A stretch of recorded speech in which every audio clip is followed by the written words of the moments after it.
Good evening to all. How's everybody doing? Thank you so much for joining in. The reason of this live feed today is to talk about a mini documentary that we made just recently in Jalisco, in down south in Guadalajara.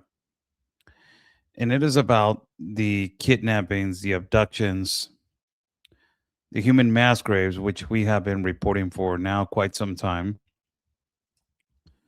and the consequences of a corrupt government over here in Mexico.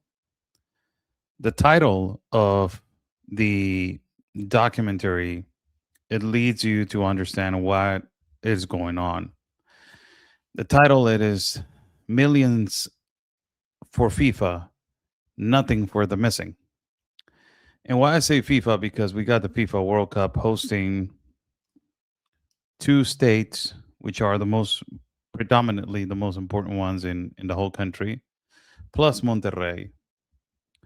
But we got all these two states, Mexico, City of Mexico, and Guadalajara. And in these two states, they are representing the World Cup, City of Mexico and Guadalajara. We did a report outside of Akron Stadium where just half a block away from there, from Akron Stadium, you had 169 bags of human remains that were found. Then 10 minutes away from that area, 189 bags of human remains. So it's nasty. We're talking about nasty. And this is the organized crime and the cartel. City of Mexico has been recently also in different parts and in different delegations. They have been finding human remains and bags and trash bags and all this kind of stuff. It's bad. I just got to say it is bad. It's really bad. And we have been reporting on it. We went a month before the World Cup, and I did that on purpose. I said I need to go there 1 month before to see the whole atmosphere, how much the government it is spending on this World Cup, and how much they're willing to spend on the people. And in Guadalajara alone, they spent 55 million pesos. That's a lot of money, and they did not even spend one dime on the family members of the missing. That's just more remarkable and more incredible for people to just try to gasp and try to understand what's the whole, where did this go? It's just bad. All around is bad. My whole point of doing this documentary is to show the actual reality of what these people are going through. And it's going to be premiered.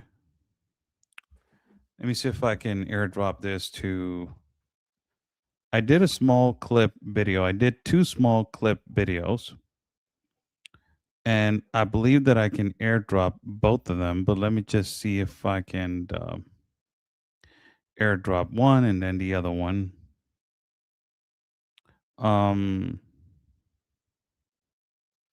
yeah, I believe that only one I can airdrop, and that sucks because I really wanted to show the other one. I really wanted to show the other one, specifically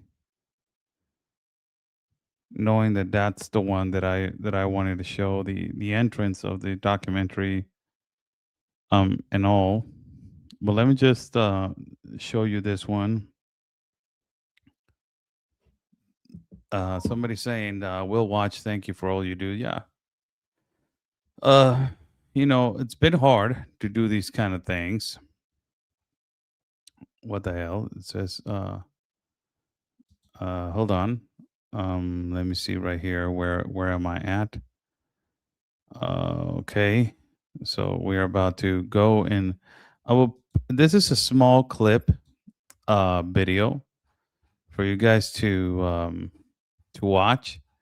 Small clip. I just clipped it, and I think the documentary needed to have like the subtitles. Um, subtitles for the interviews and all that kind of stuff. I made this clip, and this clip was just for people to, basically see a little bit of what is about to be shown. I'm just looking for it so I can put it on. And this small clip, it just tells you a little bit about the whole story. It's really graphic. Everything that you're going to see in this mini documentary about the missing, the abductions of the cartel, the mass graves, it's extremely graphic. It's just, it leaves you to understand how in the hell, this got so out of hand. And the problem is that, meanwhile, this corruption in Mexico is still existing. The way that it is right now, it is never going to get better. It's never going to get better. This is the only thing that I can say regarding this issue. It is that I believe that if this problem needs to be eradicated from immediately. Let me just show you this clip so you guys can see. I was on vacation last week. Did I miss something? I don't know who. God bless you. I don't know who you are, but nice to meet you. Let me show you this clip so you guys can understand what am I talking about. Discoveries was recently made in Jalisco at what has become known as the extermination camp. Maribel is one of the pioneers of the search collectives, was among the first responders to uncover a massive mass grave at this site. These investigators also found ovens allegedly used to burn bodies, reducing human remains to ashes in an apparent effort to erase all evidence. According to Maribel, this extermination camp was also used for organ trafficking, child exploitation, and sex slavery.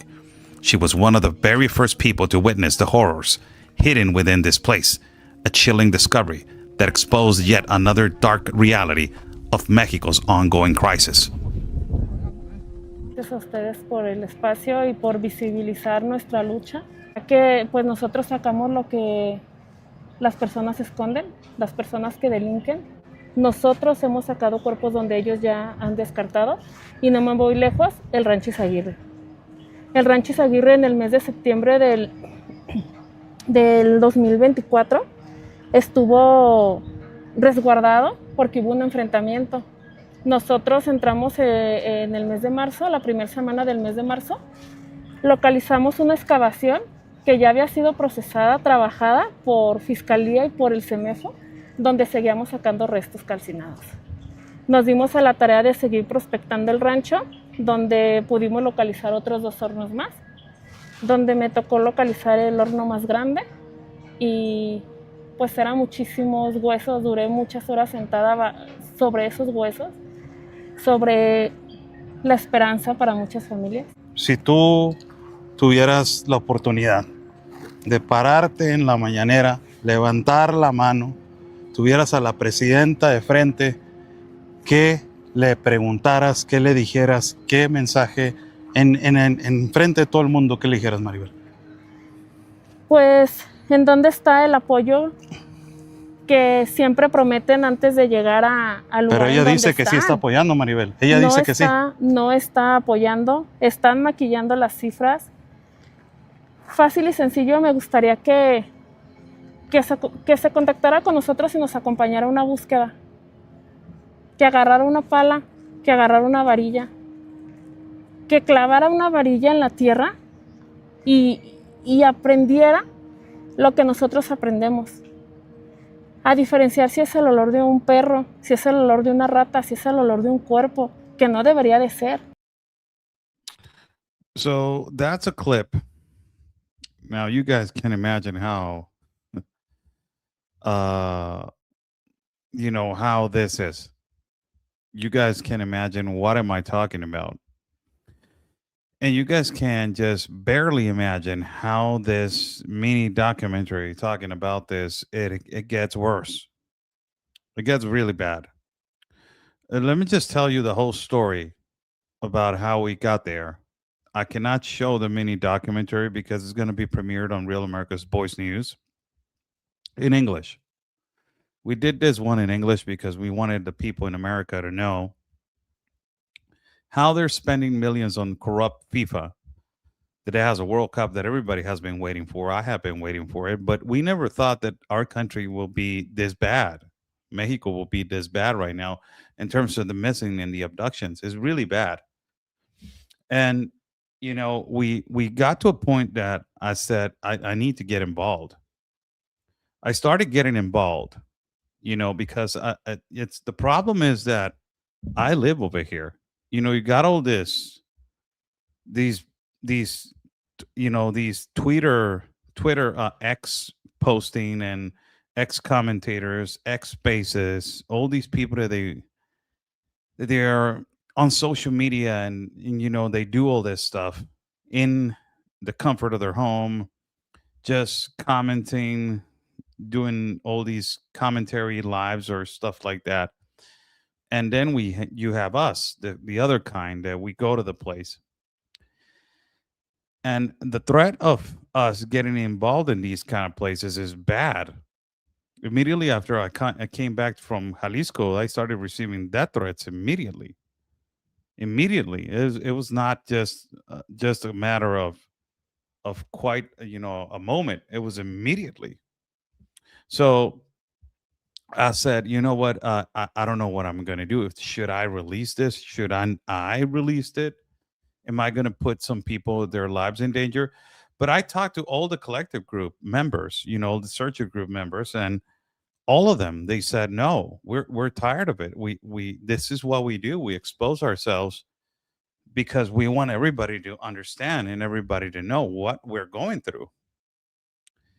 And we want everybody to know what is going on, what is actually going on. It's not fair. It's not fair at all. And it's quite incredible for us to just see all the things that we saw. When we got there, we went on a search with the search group to search for bodies, a thing that I have done right here in Tijuana. And we went to this place that it was a torture house. On this place, that it's crazy how it's built from the top, from a drone footage. It's a cross, like Jesus Christ cross.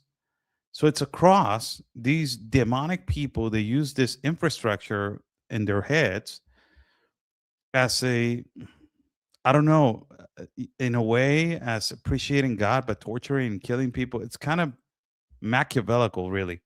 And on the sides of the cross, let's say four sides, right?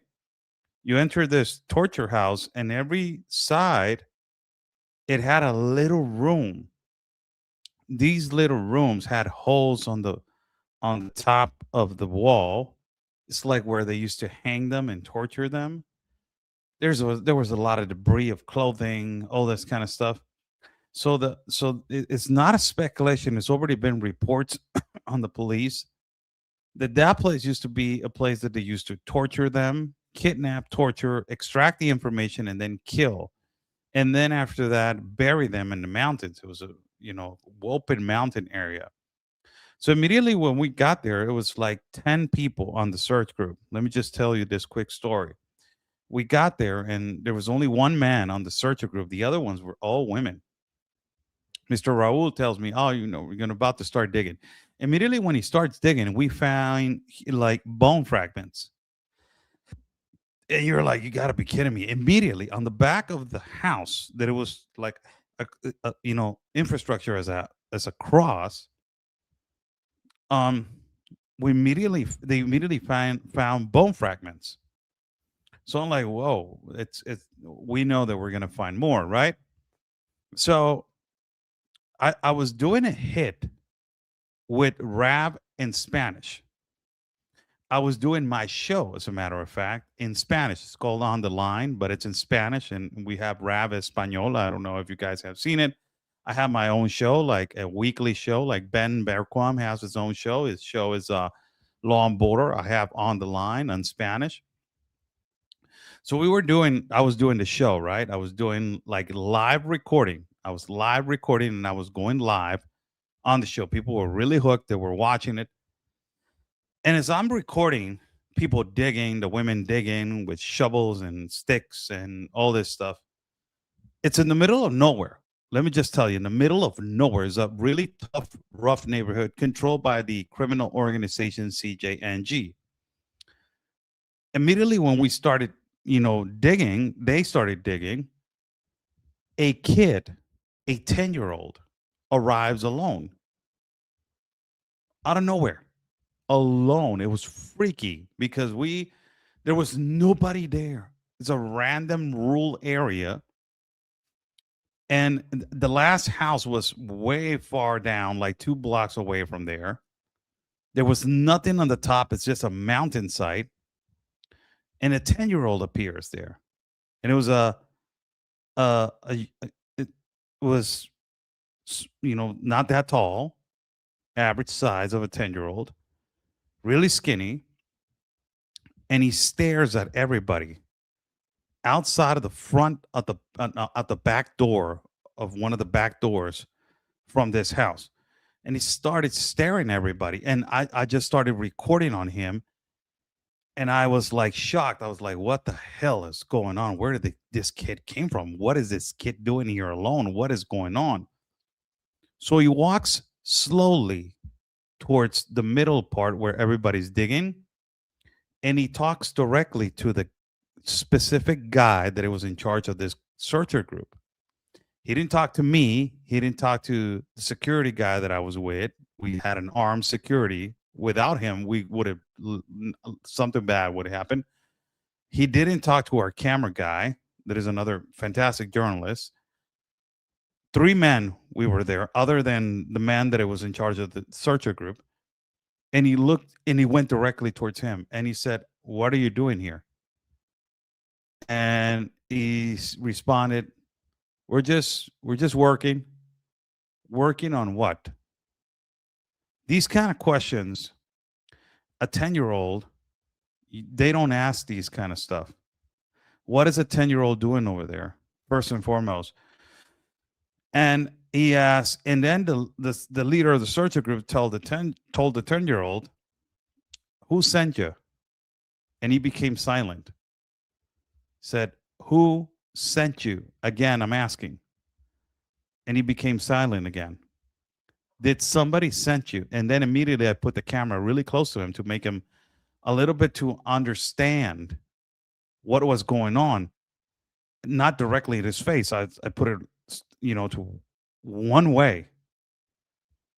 And I said to him, "Who sent you?"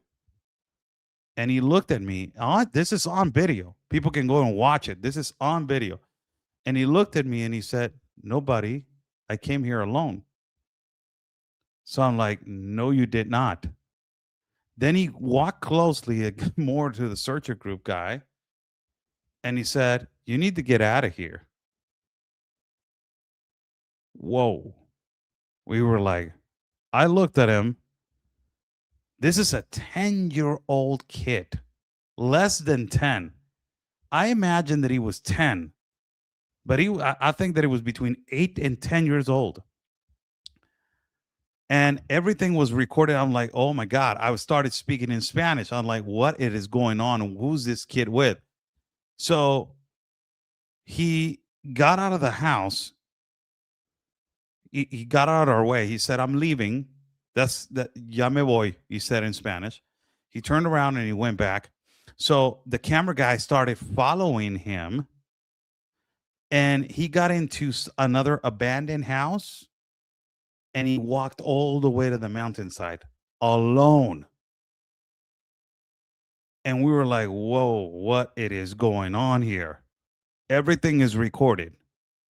So we came back. I talked to the leader of the collector group. I told him this is what just happened. And he was so calm about it because he has been through several situations where, well, he has seen all these kind of scenarios happening, around him.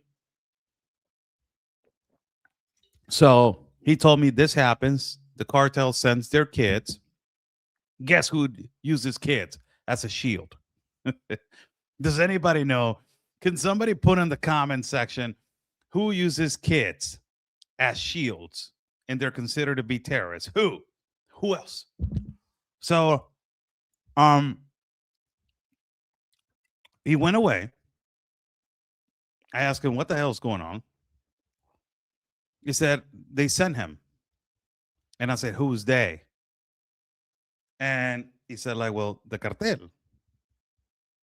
So I said, whoa, they sent a 10-year-old. They're like, yeah, he just came to scout and see what was going on.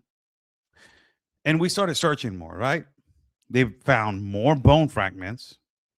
Clearly the whole area is contaminated, and God knows how many bodies are buried there. And they started searching a little bit more on top. They found a deep hole, which had led to another, like a little tunnel. And they started getting a little bit scared. What happened next? A little taxi, kind of like a motorbike taxi, came along. Thank God that we had an armed man with us. A motor taxi came along. They had like a little cabinet on the back, cabina. I don't know how to say it in English. And when I started recording, when they arrived, this is in the documentary that you guys are going to see. And I started walking back. The whole collective group was leaving because the area, you can actually feel the atmosphere that is getting bad. The atmosphere is bad. You can feel the aura. You can feel the tension. Man, you can feel it. It was bad. So we're like, we need to get out of here. And then the security guy started suggesting, we're being watched. And I said, where? He said, 200 yards 200 meters that side, 500 meters this side. And he started pointing consistently, right? Because he was watching the houses opening they were far away, but opening up the curtains and back, the curtains and back. And there's little things that the cartel does. They start putting loud music in their homes, and that is a signal and a sign that somebody's here, leave. So, or gather your things or protect yourself or hide. So they started doing a lot of that, music here, music there, music there. So I started feeling the tension. So I didn't say anything. I was like, I'm going to stand my ground. I'm going to see if this gets better. So I was being stubborn, but sometimes it's good to be stubborn, but not that stubborn, because you can be stupid and actually, you can get killed like that. And I almost got killed in Guatemala for being too much stubborn. So I said, I'm going to be a little bit stubborn. And I waited, and it started getting more tension. More people started walking back and forth. And all of a sudden, the guy started looking at me, the leader of the collective group, and said, I think we need to get out of here. And I said, I was waiting for you to say that.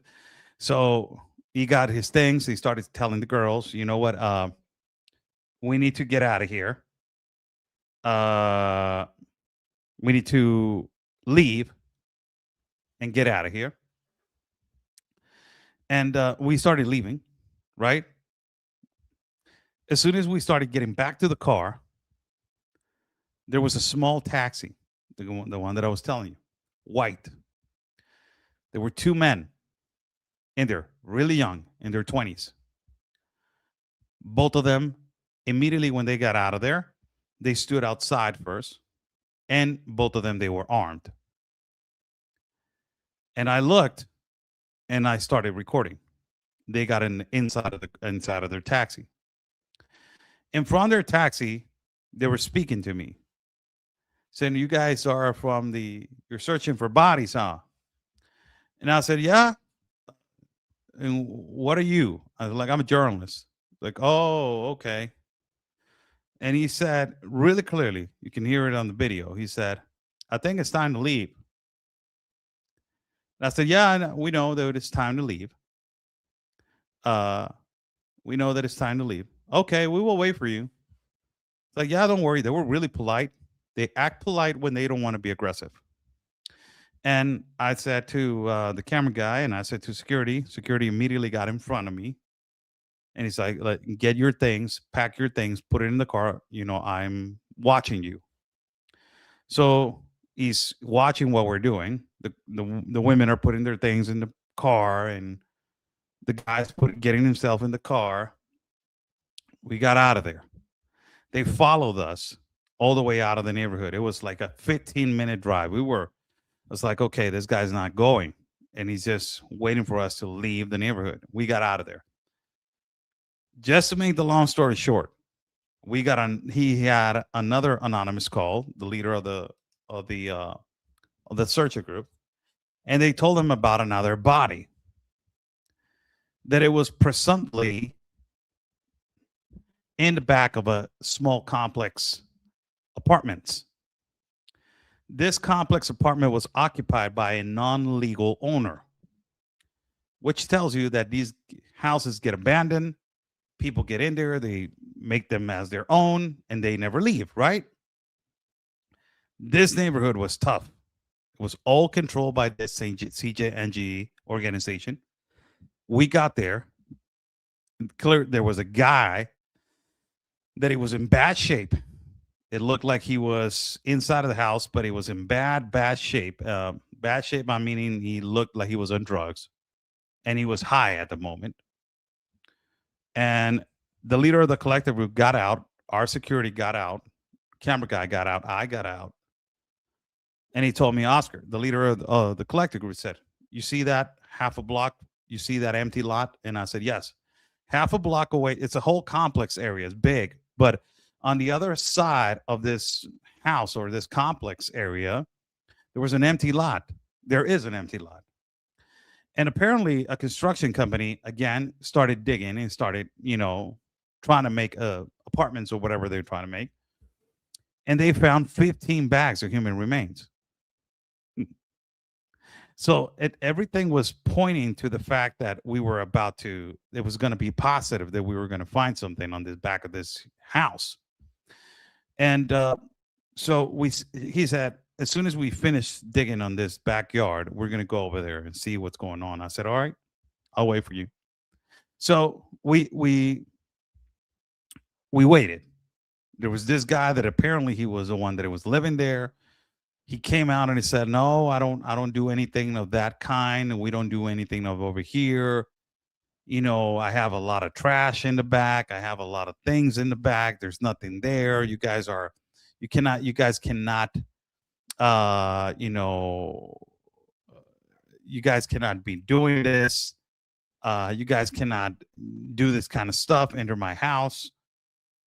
And he said, well, no, if you don't let us in, we're not going to go in. I'm just telling you that we received a phone call. They're saying that in the back of your house, there is a body that somebody dug a hole and put the body there. And he said, all right, if you guys are sure about that, go ahead, enter the house. And he left. And he never came back after like 2 hours. He left, and then it's like all of a sudden, the leader of the collective group says, like, where are you going? It's like, I'm leaving. So we thought, this is bad, right? So the ladies got their shovels, got everything, went all the way to the back. I stayed outside until they told me it's okay for you to come in and record, because it's a journalist. Imagine going into a property that you're not allowed and you're recording inside from the property. We're going to get in a lot of trouble. So I waited a little bit. What do we find as soon as we get the authorization to go in? A whole shrine of the Holy Death. A whole shrine of La Santa Muerte. Big shrine. It was like 5 figures of La Santa Muerte.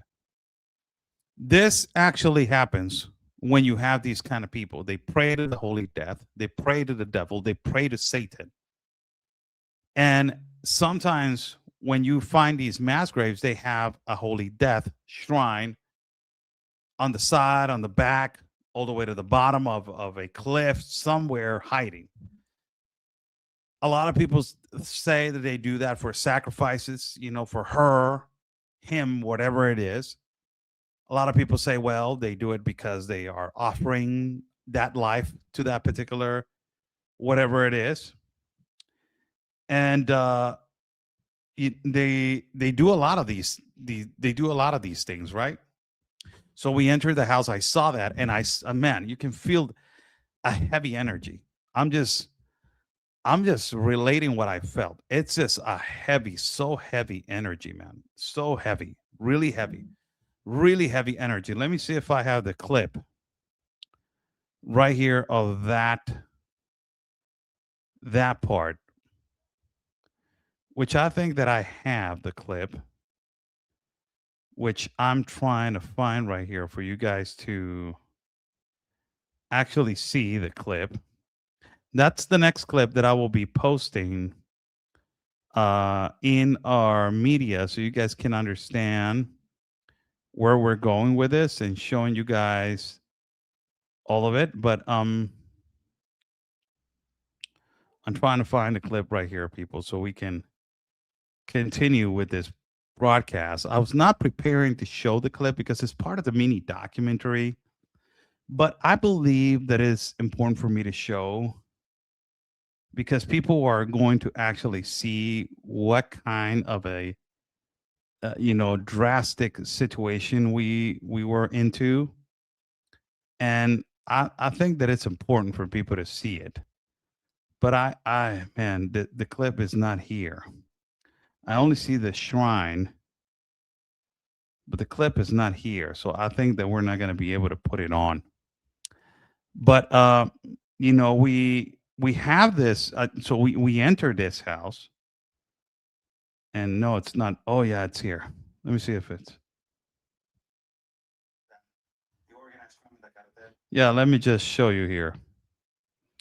So we got. I hold you and your crew in prayer. Thank you so much. Thank you. God bless you. Let me just. We got the clip. You guys ready to watch it? This was inside of their house, and we went into the house, and on the back they were basically. Let me see. DGI 0255. It's going to take me just a few seconds. Please bear with me, people. I'm not I'm this quick with this kind of situation. 0255. So this is the clip. Watch it. It is a minute and 30 seconds. Now, I want to tell you something that the organized crime and the cartel, who they just pray to, and it is just Satan and the devil. And this has been proven on multiple places where we have found multiple mass graves. Come with me.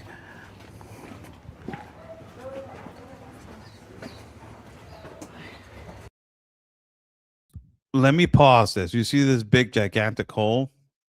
This was a bullet hole. So I'm going in, and you can see all the way to the back what's going on. This is a place where they received that they had they told them that they had a body all the way to the back. Now, what happened next was, remember, I told you the guy went away, right? Then when we went in there, the wife of this guy came. The wife, if we thought that the guy looked bad, the wife looked just so bad, and she had 2 kids with her. This is inside of the house.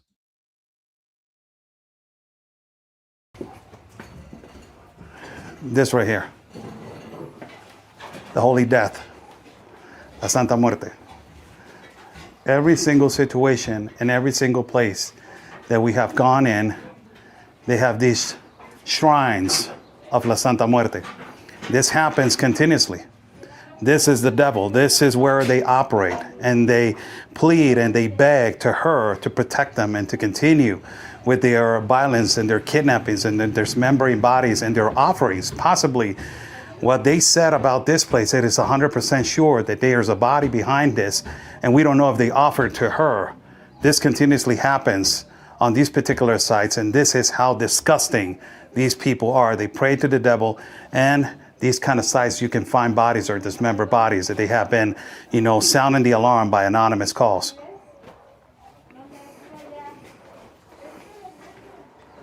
Guacha el baño, güey. Es un picadero, güey.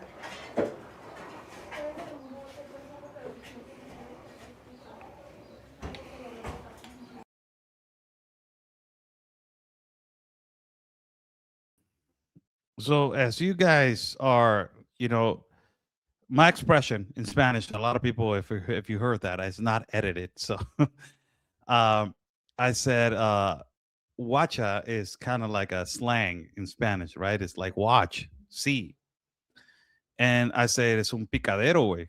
It's a place where they sell drugs, right? So what happened was, I'm not going to give clips of the whole documentary, right? What happened was that immediately when we were there, this woman came with two kids that they actually lived there. Imagine living under those circumstances. The leader of the collective group started getting phone calls and told them to get out of there. And it said, I'm going to give you 30 minutes to get out of there. It was an anonymous call. How do they got their number? I don't know. But you can actually see the guy that he told me we need to get out of here. I think so. So he said, in the meantime that we are here, he said, I want to show you the empty lot. So we walked half a block entering to the back of the empty lot. Now, by this time, I'm a little bit concerned, not nervous, not afraid. I'm concerned because I'm not going to put somebody else's life because just I want to record or I want to get the news. It's it's undeniable that we want to get out of there alive. First and foremost, we want to get the hell out of there alive. So what I did was I said to him, let's just move quick, go over there and record, move back. And in the meantime, I told security guy and the ladies, hey, hurry up because we need to get out of here. It's getting late. It was 5 o'clock in the evening, around 4. So we needed to get out of there, right? So we went to the empty lot. And as we were walking, I'm interviewing him, right? I'm asking him a bunch of questions. And you can hear from the apartment complexes, they're yelling at us and they're telling us there's no bodies over here. Stop searching. There were like 3 people that yelled at us and it's recorded. I was recording. I'm like, what it is going on? So I stopped at there's a fence and there's the empty lot and it's yellow tape because the fiscal of the state found 15 bags of human remains just half a block from where that house where there was a body laying on the back and they couldn't dig it in time until they started receiving phone calls, right? So I started asking Mr. Raul, I started saying, hey, they're yelling at us to get out of here because they say that there's no bodies here. He's like, yeah, that happens. And he said it's so normal. It's like really normal for these people. And that's the saddest thing because we're getting so normalized to these kind of circumstances in situations that we're like, what the hell with them? They're yelling, what? And I said, it's a normal? Yeah, all these neighborhoods are protected by them. They protect them. So when you actually find something, they come out and they say, oh, yeah, I saw one day that they were doing something in the back. But yeah, I never wanted to say anything. And that is actually every freaking neighborhood that I have visited from these kind of circumstances. It is exactly the same people. It is not different. Exactly the same. All of them. They protect these criminals. 1, they're paid off. 2, they are, they're acting like I didn't see anything. And I don't want to say anything. And so that makes you complicit of a crime. But they don't want to say anything because number 3, they're freaking afraid. And it's a reality. They cannot, a lot of these people bought their property there and it turned into a hellhole. And now they cannot get out of there because that is where they live. It's a bad neighborhood, really bad. And it looked like a ghost town, really, to be honest. It was like 3 o'clock when we arrived there. No people were there. It's like, what the hell? What is going on? And it was a Saturday, I think. So it was a Friday. Nobody was walking around. All of a sudden, around 4, I saw a young man with his kid, and there was no kids alone. It was all just So it makes you understand the kind of circumstances and situations which these people are living. And we got out of there. Immediately we got into the car and we said, we need to get out of here. We don't need to be here. I will show you a air video of the premises so you guys can understand what kind of house we were searching, or they were searching, right? I was in there. I was in the house, and the house where do they receive this anonymous call that they said, on the back of this house, there is a body laying there. So let me see if this is a good video. This is an aerial video of this, but it's not an aerial video of the backyard. Yeah.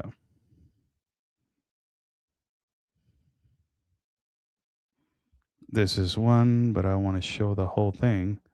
Hopefully we got... Oh, we don't have one.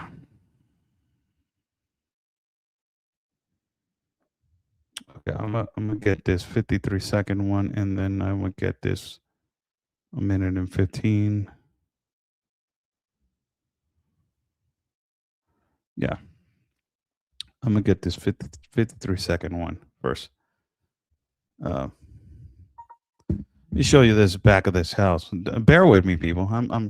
I shouldn't be, giving you guys and teasing you guys with this, but the documentary is so good.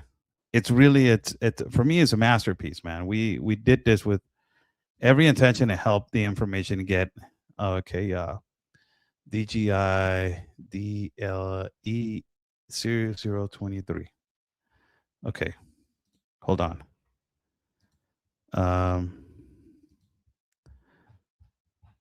Okay, where are you at? 0023. No. Oh, here we go. So this is a neighborhood. Let me just, before I put that one, let me just give you guys a glimpse of the back of where they were digging. It's just, you guys are going to be in shock. And I don't care. I'm already censored at YouTube, so I don't care if I show this picture or not, really. But I'm not going to show the picture because it's in the mini documentary. It's a body. It's the body of in the backyard. So it's kind of like they're not. Nothing is going to surprise them to make them think, oh, they found a body in this small space. They said that underneath the toilet they have found bodies. Like it has been. People are really incredibly demonic. Really, it's just when we got out of these places, we had to go to church because it's just you had to go to church, man. There's no way that you are going to feel relief. Look at the place. So I'm just going to put right here. This is the actual neighborhood. So this is the neighborhood. It's a really rough, controlled neighborhood. Really rough, really controlled neighborhood. You see this tree right here? That's us right here. That's us. Right here. This right here where the drone is moving around. So it's like a duplex, right? You have one person living on the bottom, another one living on the top. And look at the backyard. It's really small. Now, I want you to understand where they started digging. It's just crazy. You see all the way to the back, there's an empty lot right there all the way to the back. That's the 100. Look how close it is. Let me just return this, man. Let me just return this so you guys can understand what am I talking about. And I will show this more. Bam. You see right there all the way to the back right here, there's a yellow, kind of like a really lighty bus right here on the right. You see that there's sand right there all the way to the back. That's where the property ends, right? On this side is a huge empty land. All of that is where they found 15 bags of human remains.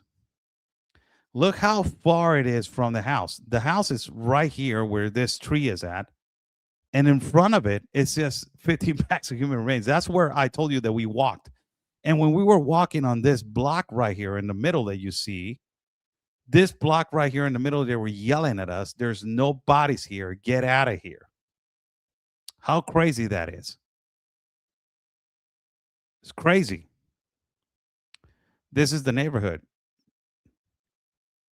Really tough neighborhood, man. I'm not even, it's like the projects over here.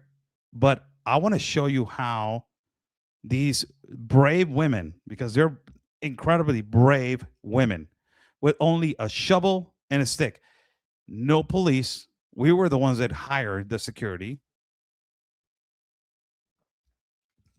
As you see, there's no National Guard. Nobody. The only defense that they have is a shovel. Now, I want you to see the back of the house where they were digging, Look at this. Look at that space. Look how small that space. You see those three ladies right there? There's another one that is over there in the middle of the other one. That's where they started digging. That's how small it was. And when they started doing that, 30 minutes going into the digging, they received a phone call and told them to get out. Why you think that they received a phone call? Look how they're digging. You see that? How crazy that is, huh? It's going to be an incredible, incredible mini documentary for people to see. You guys are going to understand now the level of evil that is going on right now and how the president of Mexico is being completely irresponsible with the population, with Mexico, with this topic of the missing people and abductions and kidnappings by the cartel, dismembered bodies, human mass graves, human remains on trash bags, all of this. You guys are going to be shocked. And then we went to a protest, and at the same time that weekend was a protest of a collective group that it was completely upset that this was not being taken care of because they were putting more money on FIFA and the World Cup that the people of Mexico, which it is completely, I don't know what to say. It is completely wrong. There's no other way to describe it. Irresponsible, traitors to our own people. And that's about it. Marisoto,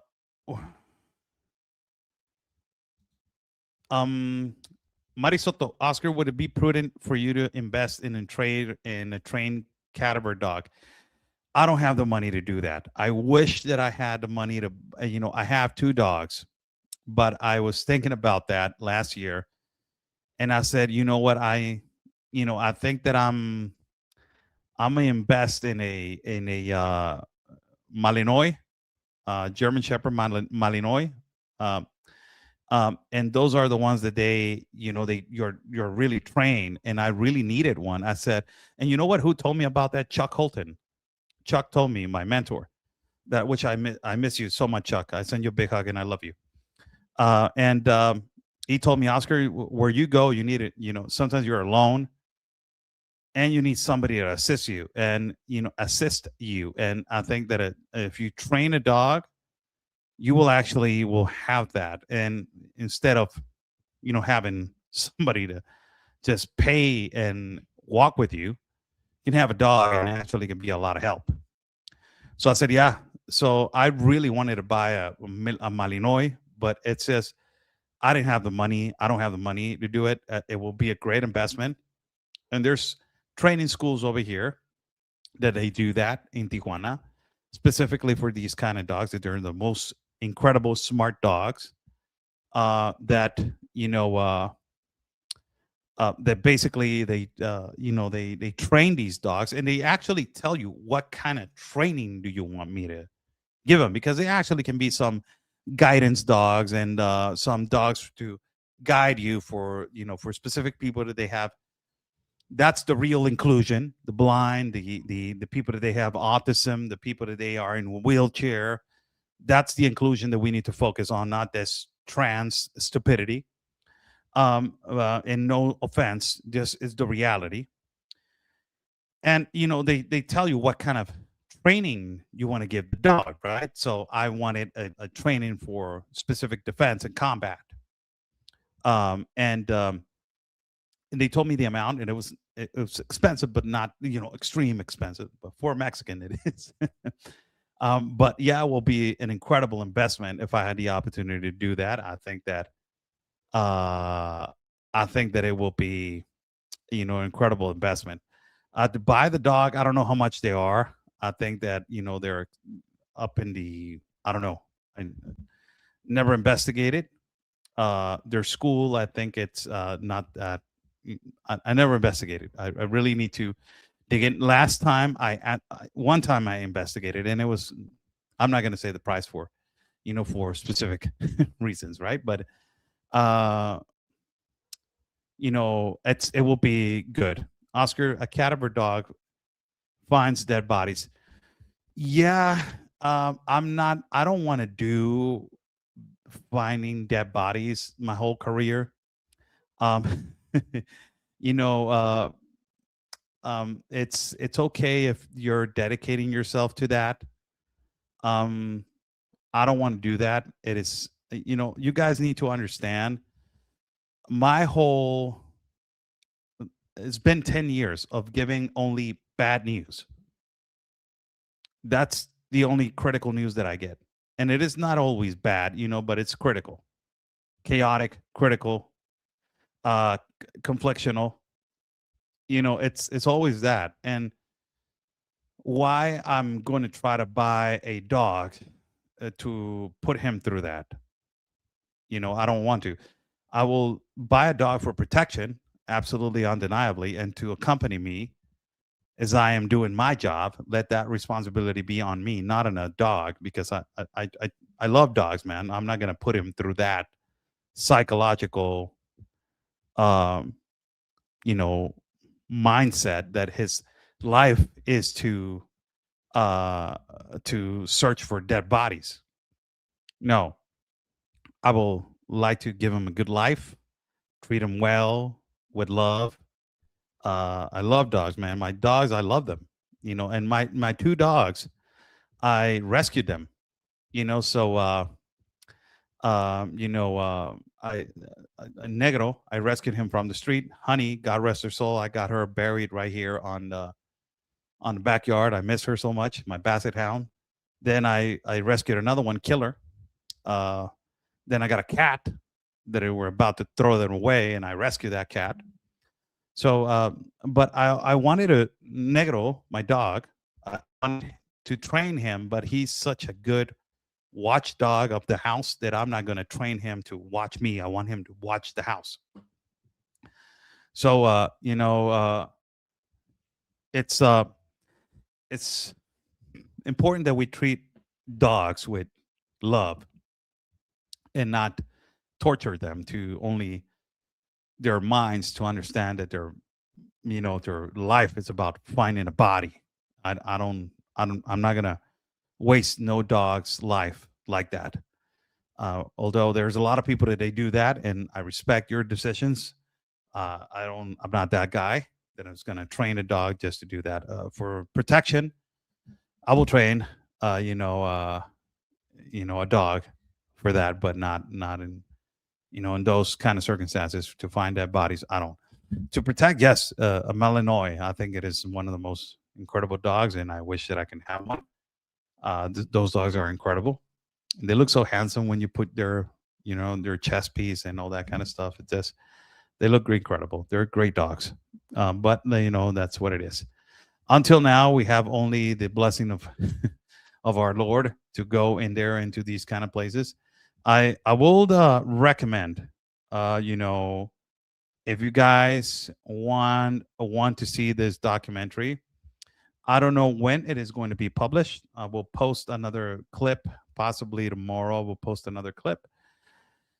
I don't know where it's going to be published, when it is going to be published. It has already been delivered. It is already on the network's hands. They need to find a specific space to be premiered on Real America's Voice News. Of course, when it is going to be mentioned that at what time they're going to publish it, I will mention it on my platforms for people to go watch it. It's 45 minutes, and it is really good. You know, starts describing the city, how beautiful it is, and all of a sudden, bam, chaos. It's just like mass graves, this, and that. You know, it's incredible, and I think that the time is perfect because you got a FIFA World Cup that it's completely the government is investing all their money and all their lives on it, and you know, it's not fair. You know, I don't think that it's fair. Um, I don't think that is fair. Really, I don't think that these people deserve better to find their loved ones. I do not care what they were doing. Nobody deserves to be dying like this, and nobody deserves their body to be dismembered or their body to be put in a trash bag.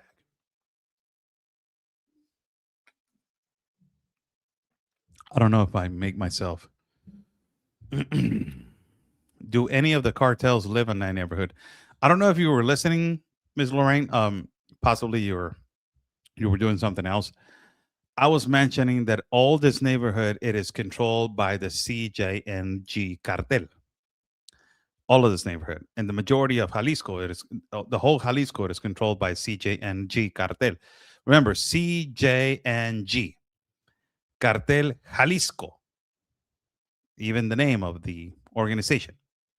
So all of this, it is controlled by them. It is one of the most brutal, vicious criminal organizations possibly in Mexican history, and it is controlled by them. So it makes you a lot to understand these project neighborhoods, how dangerous they are. You know, hell no, I will not walk there at night. Absolutely not. You will get assaulted. You possibly get kidnapped, or you possibly get, you know, all horribly attacked. Uh, you know, somebody saying hopefully on the War Room, we'll mention the documentary sometime. It's going to be mentioned on Real America's Boys News, the War Room, in the War Room posse are in Real America's Boys News. Jack Pasovic, all these people, they are on the Real America's Boys News. So everybody is going to be mentioned there. Undeniably is going to be there. But the problem is, I don't know the date that is going to be premiered. That's in the production side. So my job is to inform and to give you guys the reality and truth of the news, like no other network. I always say that. Um, thank God that we got the opportunity to do that, and we got out of there alive. That, you know, I'm telling you, this is not a lie. I posted this also, two messages, really graphic messages about what they were going to try to do to me if I continue investigating on this kind of place. So immediately the threats started happening. Also, the collective group told me, "Hey, Oscar, we need you to hold on a little bit on the documentary." And I said, "Why?" And they said, "Well, we started receiving some threats. So we need you to just hold on a little bit, because if you put it out right now, it's going to bring a lot of heat to us." And, you know, we exposed ourselves that day. And I said, "No, don't worry about it." And strategically, I didn't want to release it immediately. I wanted to release it when the World Cup was coming. I said, I don't think that it's fair that you're spending millions of dollars on a World Cup, that I know that the economical growth about these World Cup events are humongous and great investment for the country. But, you know, where are all these millions for the people that they are suffering, the people they're missing, the people they're, I don't see it. I don't see no justice for that. And it's getting worse. You know, so somebody's saying, Karen, I think so. Karen Cleveland, please consider leaving there, Oscar. I wish. I wish. Let's see what happens. Nice to say hello to you guys. How's everybody doing? Thank you so much for joining in. God bless you. God bless every single one of you. I think that it's important that we that that we communicate these kind of things. Found all right. Oscar, what percentage of the body is found ever identified? It's really difficult. There's another problem that is mentioned there. It is a problem that the government and the corruption, they're trying to also eliminate the evidence.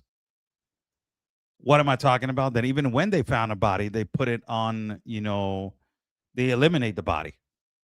So it's really difficult. So that's one of the things that it's difficult. And some of the bodies, they're completely decomposed. I wish that I can let me see. One picture, just one.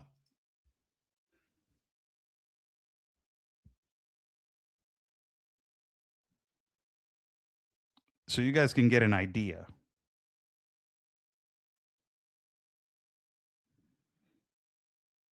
Okay, let's see.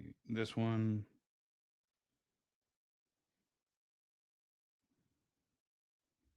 This one, 2.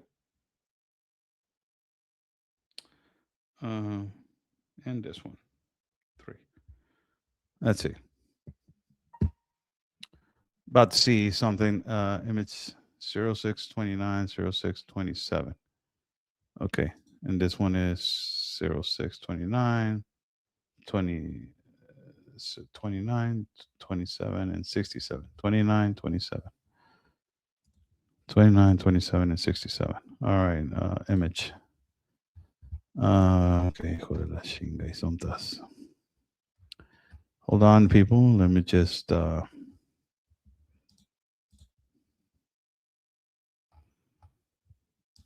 this is one.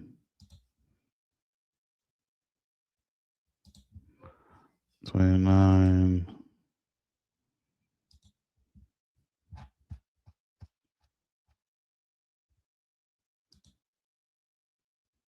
There you go.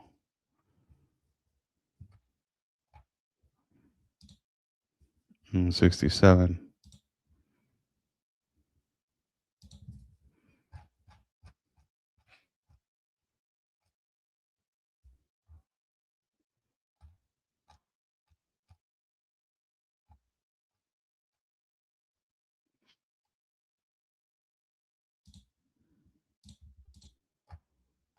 Bear with me, guys. Almost there. Okay, I think that's about it. Okay, let me remove this comment so you guys can see what I'm talking about. How can we help you, Oscar?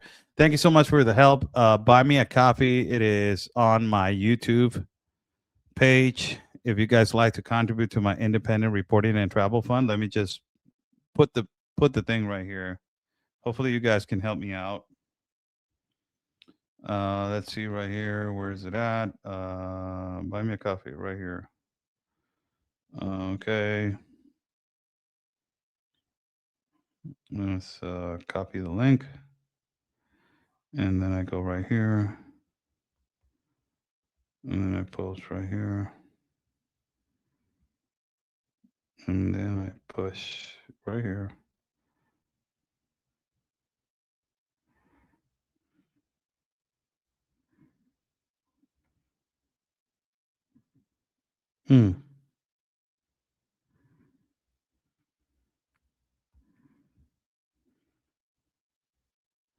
It's not letting me pin the comment.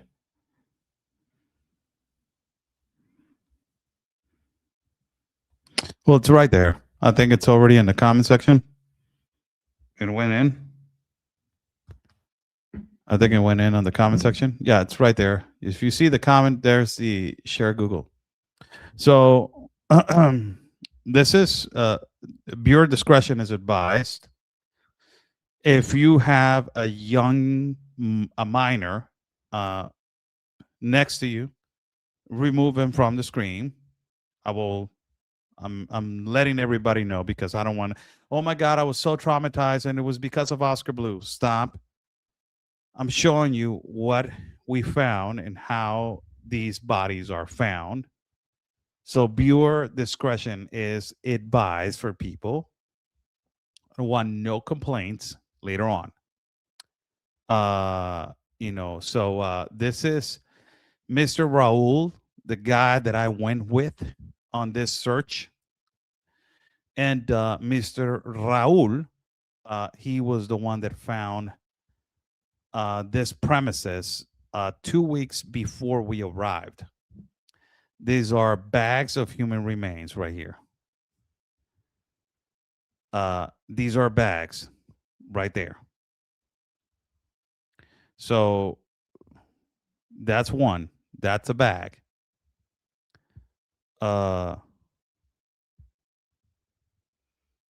And somebody's asking what precautions am I taking? I'm not taking none. I don't have the equipment to have precautions. That's one. And this is really graphic. This is two.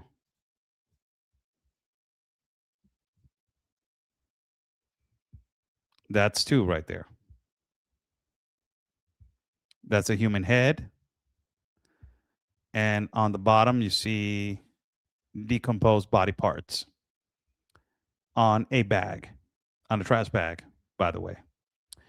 They dug almost 6 feet down on a hole, and that's about it. You are going to see all of that in the mini documentary. That's what you're going to see on a mini documentary. Think that, it's going to be really unbelievable for you to grasp what you guys are going to see. It's going to be difficult for you guys to understand what are we going to show you guys. And more than anything, it's going to leave you with an awe. You're going to be like, this is not normal. Then you ask yourself this question, right? Because then you start asking yourself this question, like how these crimes are not against humanity. Why this is not designated as terrorism? What the hell?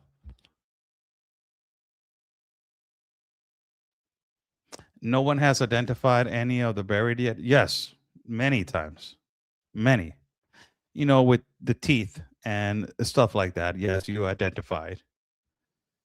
And some, they understand by clothing, they can understand that was,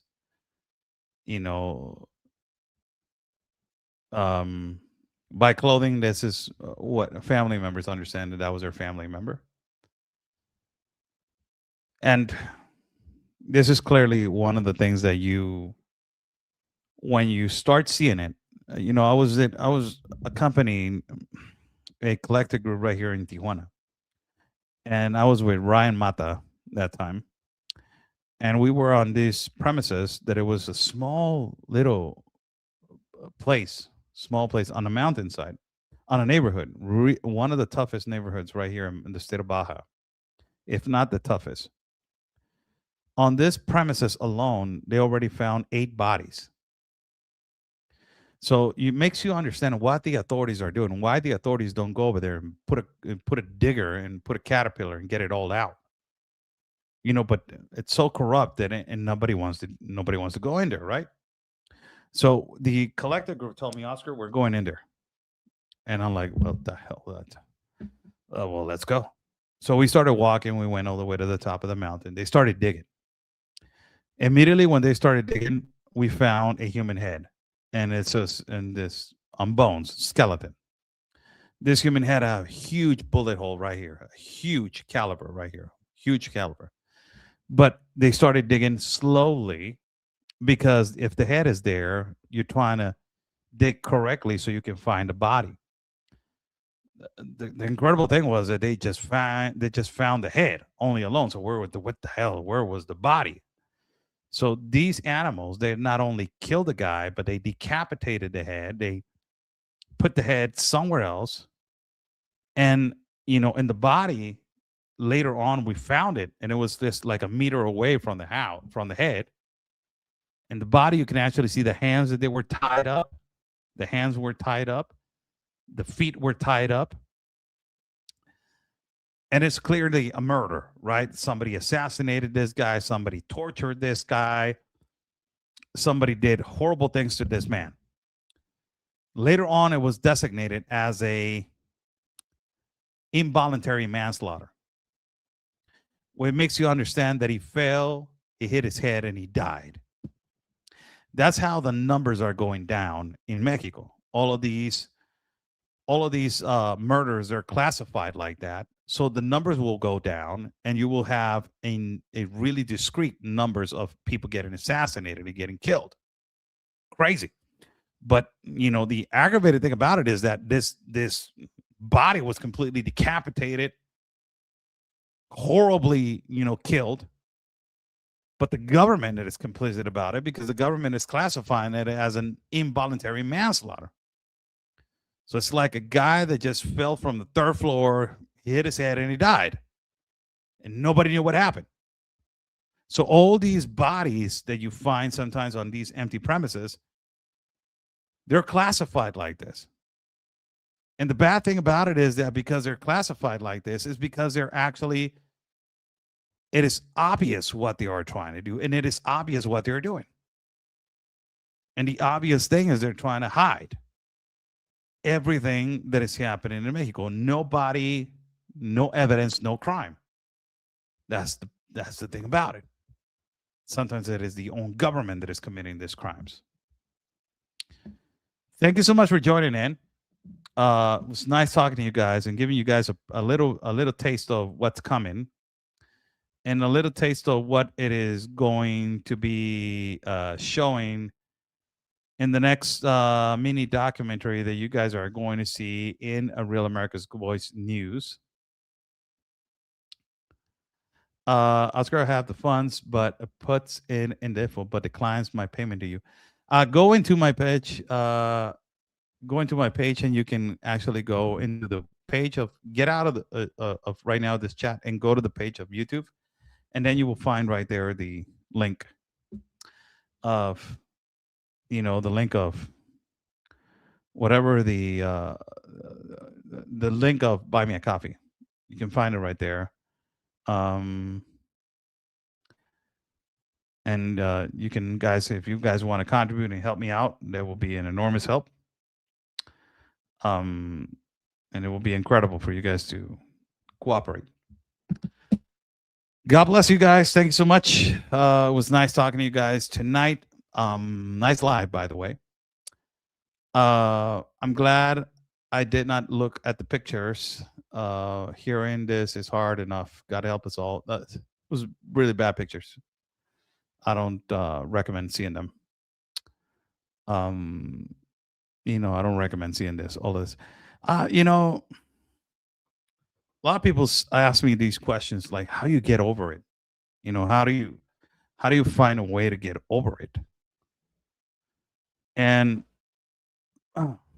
sometimes I just do not. I possibly normalized now. That's a bad thing, which I have been fighting for people to not get normalized. That's why I always say we cannot be normalized to these kind of situations because you get so assembled to this and so desensitized that you're like, it's a body. So for me, at this point, I just see it and I'm not surprised because I've seen it so many times. and it's kind of normal for me, just like normal. Even the smell, it sometimes is raw and it is nasty. Uh, just you know, um, to be honest, but you get so accustomed to it, and you get so accustomed to see bad stuff. Like when I was in the Darien, we saw bad stuff. Ben and I, we saw really bad stuff, and Ben and I, we used to sit, when we were really exhausted and tired. You see this picture behind it, me, that's Ben right there, and that's me all the way to over here. Sometimes when we were exhausted, right, carrying all our stuff because we didn't pay. No other liberal journalists went in there and they paid somebody to carry their stuff. We never had nobody to carry our stuff. We carried our stuff. And sometimes we were really exhausted, right? We were really exhausted and we left our things on the ground and we were just looking at each other and we asked ourselves questions. I looked at him and I said, "This is brutal, brother." And he's just looking at me. This is inhuman, man. It's like, how can they put kids through here, man? And it's like, I don't understand. I never had the answer for that. We asked us. Thank you so much, Jesse. Thank you so much, Jesse. Thank you so much. Also another KC. Thank you so much, KC. Thank you so much. God bless you. Thank you so much. We sometimes we never we ask so many questions to ourselves and we never had the answer. I never had the answer. I just it's just seeing people die, seeing people drown, seeing people infect themselves with malaria, dengue. I had the malaria, and it's just um I don't know how can I describe it. The pain. It was more of I don't want to die, kind of like that. You know, it's kind of like that. I was not preoccupied of the pain. I was preoccupied. I don't want to die. That's I was more preoccupied on that. Because I was becoming a liability for the guys, and you don't want to be a liability. So there were that trip was Ben was sick, and I was sick, and it was just we didn't never wanted to die. That was the whole point. But we knew that there was a 50% possibility that we could die. Oscar, have you ever thought about interviewing Ben on your podcast? Never. And that will be an incredible interview. I think both of us we will cry because I think that was a really special moment for us. Not as an accomplishment. It was special to do we realize how life is and how valuable every moment of life is. It's we never thought for a moment that that will be our last goodbye, possibly. And when it was a gunfight, when it was a shootout, we did not react it like I'm hey, hide or you know I don't want to go. I'm afraid. No, we went in there. Like it was a full reaction of not backing down. I don't understand why. It's just it's a mechanism. Is in our blood possibly. And then after that, when they were arrested, the two guys were arrested, and one of them was dead. We looked at each other and was like, "What the hell are we doing, brother? Like, what's going on?" And we came into our senses. We sat down and we just like, yeah, we beat them. And it's like, yeah, two bad guys done. Done. They're not raping. They're not abusing. They're not doing bad stuff to the world anymore. And we were hugging each other and we were like, yeah, like bros, like we did it. Well, they did it, but we were there, but we were part of it. So it's kind of like that, those kind of things we never realized what we were feeling. Like when we were sick, like I looked at him and he's white and he looked pale. Like he looked like he was from Poland. And he was like pale, pale. And I'm like, man, you don't look good. And then he looked at me and he's like, you don't either.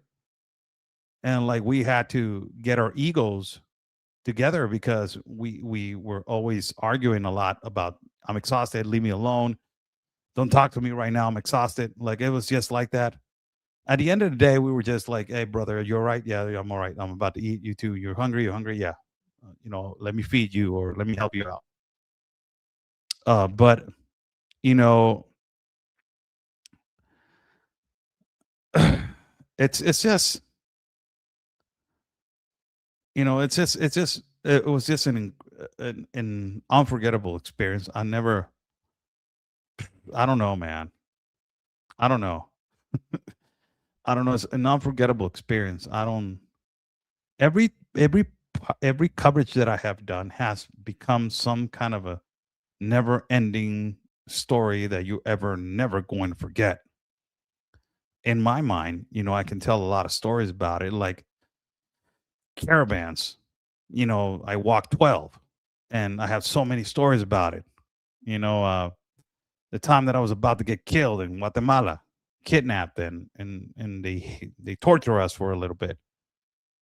Um, the jungle, wars with Chuck and those kind of things, man. It's just every single broadcast is different. It's kind of like you get your own experience, but you got to be really strong in the head.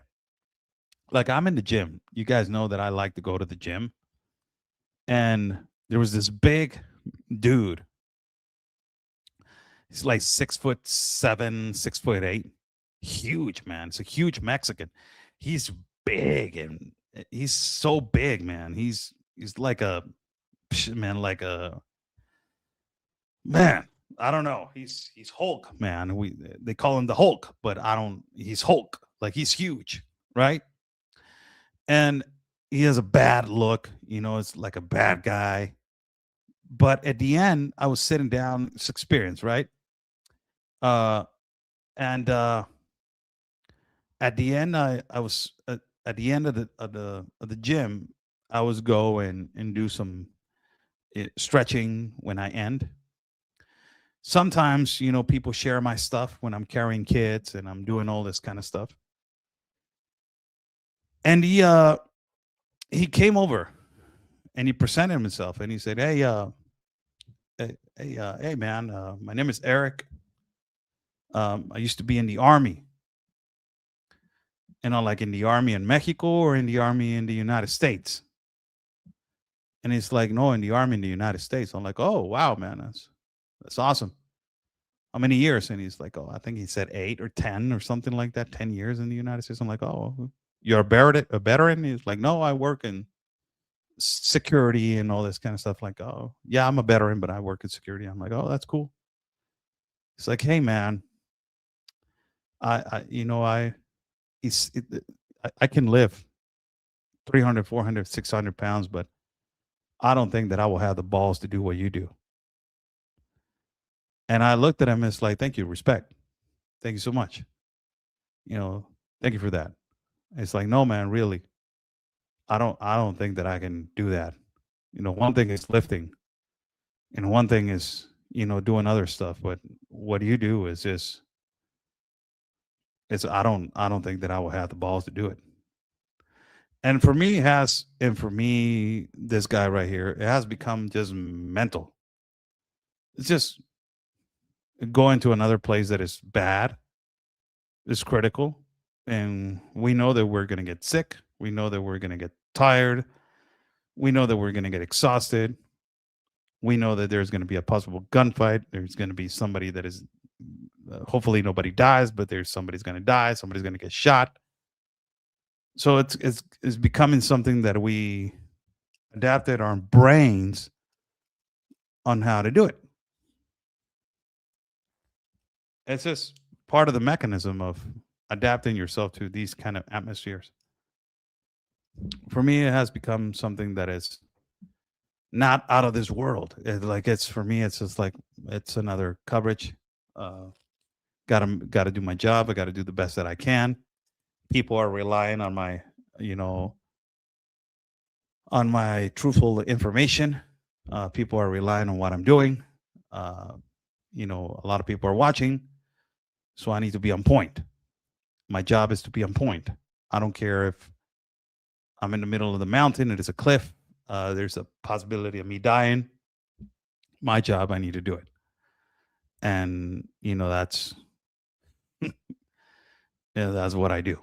There's a lot of people ask, like, hey, how do you do it, man? I'm like, well, there's no you know, there's no other way to do it. It's just I prepare myself mentally to understand that there's a lot of consequences that they can happen, and to understand that there's these consequences, that there's a possibility that it can happen. You know, it could lead to possible infections, diseases, dying. You know, we don't know. So it's part of the job. Thank you so much for joining in. God bless you. Buy Me a Coffee is right there for people that want to contribute to my independent reporting and travel fund. Sometimes we do the best that we can, and we cannot do more because we need your support. So God bless you. Thank you so much for joining in. Stay safe. Like we always say, God's plan, it is our mission.